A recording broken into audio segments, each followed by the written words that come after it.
Kreml, Ukraynaya qarşı geniş miqyaslı təcavüzü inkar etmək üçün müxtəlif bəhanələrə əl atır və bununla yanaşı Ukraynada müharibə getdiyini belə açıq söyləyə bilmir. Putin dəfələrlə bildirib ki, onlar Ukraynaya hücum etməyiblər və orada sadəcə xüsusi əməliyyat həyata keçirirlər. Bu günlərdə Rusiyanın baş diplomatı Sergey Lavrov da deyib ki, Ukraynaya hücum yox, xəbərdarlıq ediblər. Bəs görəsən Rusiya müharibə sözünü dilə gətirməkdən niyə qorxur? Rusiya imperiyası bütün tarixi boyu özünü heç zaman işğalçı hesab etməyib və bu qədər geniş ərazilər tutanda da əcəb edirəm deməyib. Həmişə bu əməllərinə bəraət qazandırmağa çalışıb və həmin siyasət indi də davam etdirilir. Kreml uzun müddətdir ki, Ukraynanı zəbt etmək istəyir. Ukraynaya hücum layihəsinin gerçəkləşməsinə 2007-ci ildən Vladimir Putinin Münhen Təhlükəsizlik Konfransındakı çıxışından sonra start verilib. Unutmayaq ki, həmin çıxışından xeyli öncə Putin SSR-nin dağılmasını geosiyasi fəlakət adlandırmışdı.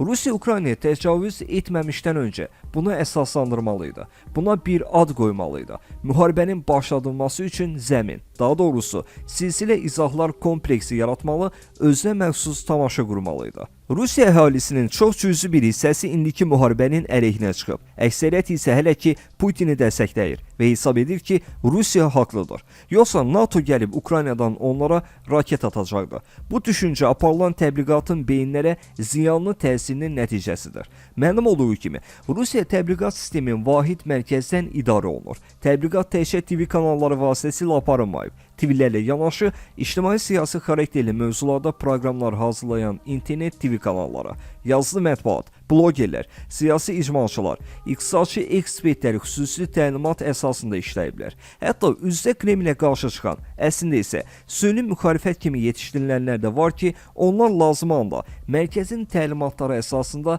hərəkətə gətiriliblər. Bu illər ərzində Kreml bəsit trollar ordusu yox, peşəkar təbliğatçılar komandası yetişdirib. Düzdür, şit, düşük və cəfəngiyat olmasına baxmayaraq, hələ ki Rusiya ictimaiyyəti bu təbliğat sıyığını həzm edir. Ancaq bu müvəqqətidir və yalnız qısa müddət üçün keçərlidir. Sonra hər şey bumerang effekti verərək tərsinə dönəcək. Baxmayaraq ki, Ukraynadakı müharibə həqiqətləri tədricən üzə çıxdığına görə, Doç telekanalına, Eko Moskvanı sosial şəbəkədə qapadıblar. Müharibə əleyhdarlarına qarşı tez tələsik mürtəcə qanunlar qəbul etdilər. Neçə illərdir ki, dünya ictimaiyyətinin və xüsusilə də Rusiyalıları inandırmağa çalışırlar ki, Kreml haqlıdır və öz təhlükəsizliyini təminat almalıdır.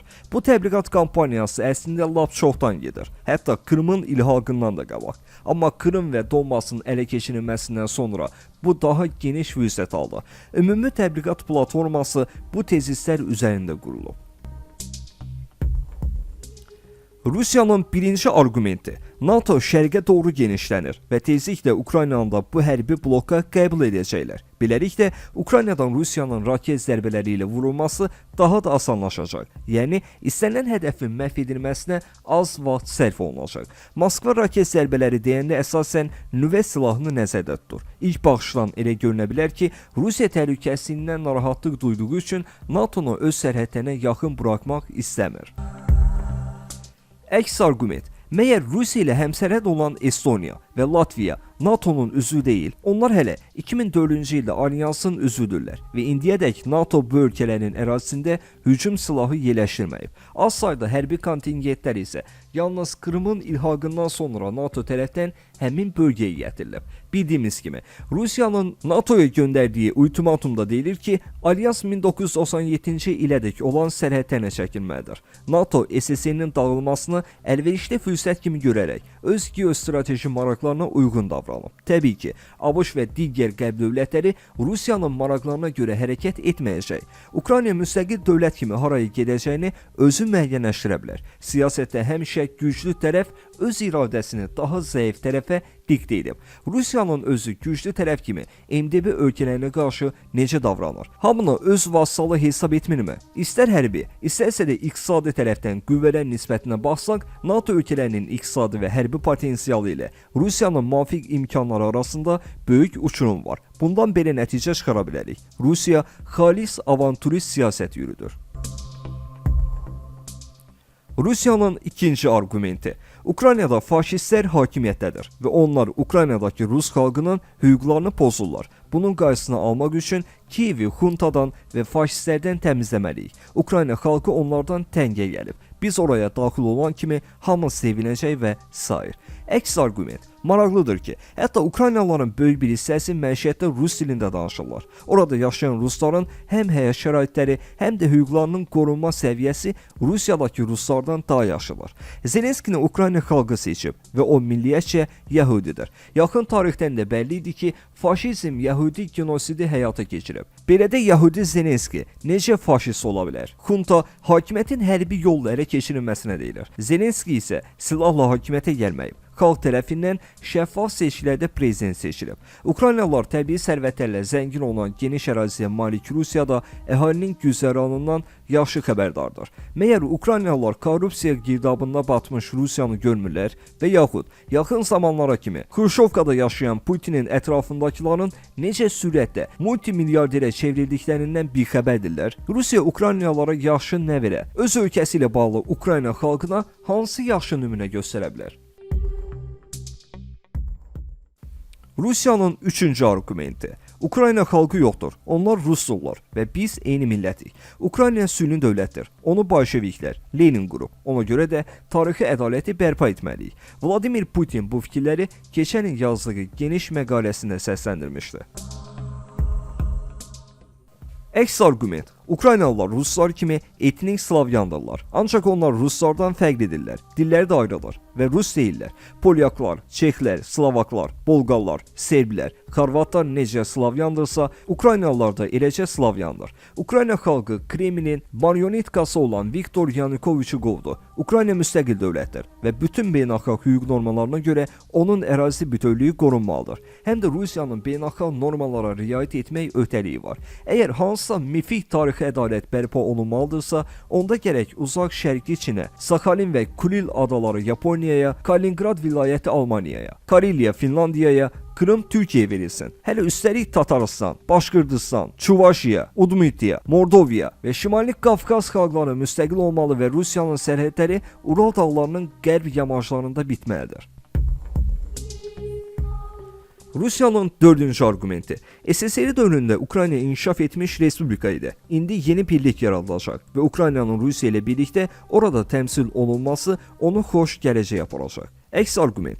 Rusiya Sovet İttifaqı və ya bənzər hansısa birlik yaratmaq iqtidarında deyil. Əvvəla, SSR-nin qərblə rəqabət apara biləcək elmi, sənayesi, texnoloji və hərbi potensialı vardı. Rusiya isə tənəzzülə doğru irəliləyir. Digər yandan, bunun baş tuta bilməyəcəyinin obyektiv səbəblərindən biri də ideologiyanın yoxluğudur. Sovet İttifaqının kommunist ideologiyası çoxmillətli cəmiyyəti hansısa bəşəri məqsədlər naminə bir araya gətirən, özünə məxsus yapışqan rol oynayırdı. SSR kommunist ideologiyasını özünün başlıca prinsipi götürmüşdü və onu bütün dünyaya yayacağını bəyan edirdi. Moskva deyirdi ki, bütün Sovet xalqları ictimai ədalət sistemi ətrafında birləşib. Ancaq indi Kremlin bu mövzuda deməyə sözü yoxdur. Kreml heç Rusiya Federasiyası üçün ideoloji platforma hazırlaya bilməyib. Rusiya prezidentinin köməkçisi olmuş Vladislav Surkov geniş konsepsiya üzərində işləyirdi. Axı gələcəyin necə olacağı barədə xalqın nəsə demək lazım idi. Yəni biz nə üçün hakimiyyətdəyik və məqsədimiz, amalımız nədir sualına cavab verilməli idi. Ancaq ən nəhayətdə Surkov ortaya ağlabatan bir şey qoya bilmədi. Deməli, mayası büdcənin talan edilməsi və yalanla yoğulan Rusiya elitası ilə pozitiv birlik qurmaq nonsensdir. Bir də qətiyyən unudulmasın ki, Ukraynalılar üçün SSR Qolodomoru assosiasiya etdirir. Vladimir Putin inanırdı ki, hasilər 2014-cü ildə Krımın ilhaqındakı kimi cəryan edəcək. Kremldə hesab edirdilər ki, Ukrayna əskərləri çoxsaylı Rus ordusunu görüb dəhşətə gələcək və çarəsiz qalıb silahı dərhal yerə qoyaraq Rusiyanın tərəfinə keçəcək. Xalq isə dinməzcə Kremlin senarisinə uyğun davranacaq. Ukraynanın şərq hissəsində əhali Rus əskərlərini xilaskar kimi qarşılayacaq. Ukraynaya təcavüz ən azı 3-4 gün ərzində yekunlaşacaq. Zelenski hansısa Rus meyilli müqəvva ilə əvəzlənəcək və s. Elə ona görə də Putin hücumun ikinci günü Ukrayna hərbiçilərini silahı yerə qoyub Rusiya ordusuna qoşulmağa çağırırdı. Çünki hazırladıkları planın onların istəyinə uyğun formada həyata keçəcəyinə əmin idilər. Əgər hər şey bu cür cərəyan etsəydi və yalnız ayrı-ayrı yerlərdə episodik müqavimət olsaydı, o zaman həqiqətən də bu hücumu müharibə yox, xüsusi hərbi əməliyyat adlandırmaq mümkün idi. Deməli, indi Rusiya gözlənilməz vəziyyətlə üzləşib. Hazırda Kremlin haray həşir ustalarından ibarət təbliğat ordusu rəhbərin nə demək istədiyini yaxşı qavrayırlar. Hələlik nəyin bahasına olursa olsun, müharibə kəlməsi qəti sürətli istifadə edilməməlidir. Çünki Kremlin rəhbəri daim bildirib ki, biz Ukrayna xalqını neofaşist rejimdən xilas etməyə, onu azadlığa qovuşturmağa gedirik və bizim Ukraynanı işğal etmək niyyətimiz yoxdur. Ona görə də müharibə sözünün işlədilməsi o anlama gəlir ki, Ukrayna xalqı Rusiya ordusuna qarşı döyüşür və onlar Rusları işğalçı hesab edirlər. Beləliklə, Rusiya rəhbərliyinin işğal planı və bunu əsaslandırması modeli fiyaskoya uğrayıb. Bunu Kremldə də və baş qərargahda da yaxşı bilirlər. Ona görə də yeni plan üzərində baş sındırırlar.